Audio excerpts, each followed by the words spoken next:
அன்பிற்கினியவர்களே, இனிய வணக்கம். எடுக்காத ஃபோன் கால்கள் சில வாழ்வுகளையே முடிச்சிருங்க.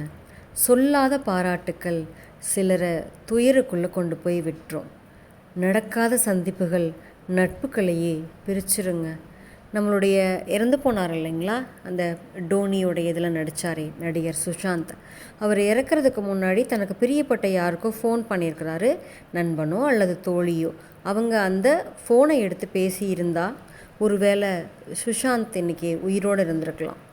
சில்க் சுமிதா நடிகையாக வளர்ந்த காலத்தில் அவங்களுக்கு போட்டியாக இறங்கினவங்க அனுராதாக்கும் சில்க்குக்கும் ஆகவே கூடாதுன்னு கங்கணம் கட்டிட்டு வதந்திகளால் சில பேருடைய ஒரு கட்டாயத்தினால சில்க் வந்துட்டு அனுராதாவோட பேசவே இல்லை.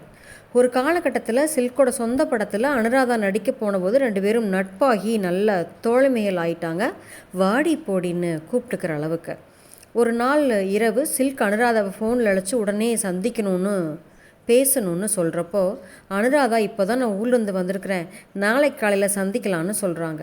மறுநாள் குழந்தைங்கள பள்ளிக்கு அனுப்பிட்டு பிறகு சில்கை சந்திக்க முடிவெடுத்து பிள்ளைங்களை தயார்படுத்தும் போது டிவியில் சில்க் தற்கொலை அப்படிங்கிற ஒரு செய்தி. ஒருவேளை அனுராதா பேசியிருந்தா இது நிகழாமல் இருந்திருக்கலாமோ என்னமோ. எந்த அழைப்பையும் எடுங்க, யாரையும் புறக்கணிக்காதீங்க. புறக்கணிப்பு ஒரு பெரிய கொடுமைங்க. அதை பல விதத்தில் பெற்ற அனுபவம் பலருக்கும் இருக்கும். வெளிநாட்டில் இருக்கும்போது யாருக்கும் ஃபோன் செஞ்சு பேசுகிறதில்ல, பேசினா எல்லாரும் ஏதாவது ஒரு அவசர வேலையாக இருப்பாங்க. அப்படியா, சௌக்கியமா, வச்சிடவா அப்படின்னு பேசுகிறதுல மட்டும் கூட குறியாக இருப்பாங்க. அதோடையே நம்ம அந்த மாதிரி பேசுகிறவங்களுக்கான ஃபோன் அழைப்பை கூட நம்ம விட்டுடுறோம். நடைபெறாத சந்திப்புகள் துயரங்களை தந்து விடலாங்க. புறக்கணிப்புகள் ஏக்கங்களை தந்து விடலாம். அதனால் தயவு செஞ்சு எந்த ஒரு அழைப்பையோ நட்பையோ பேசுவதற்கான சந்தர்ப்பத்தையோ புறக்கணிக்காதீங்க.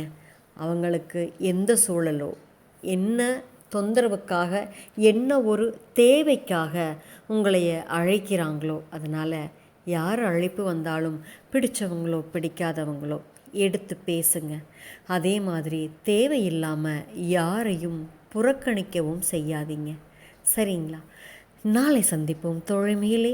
மகிழ்வுடன் விஸ்டம் மெட்ரிக் மேல்நிலைப்பள்ளி, செய்யாற்றை வென்றான்.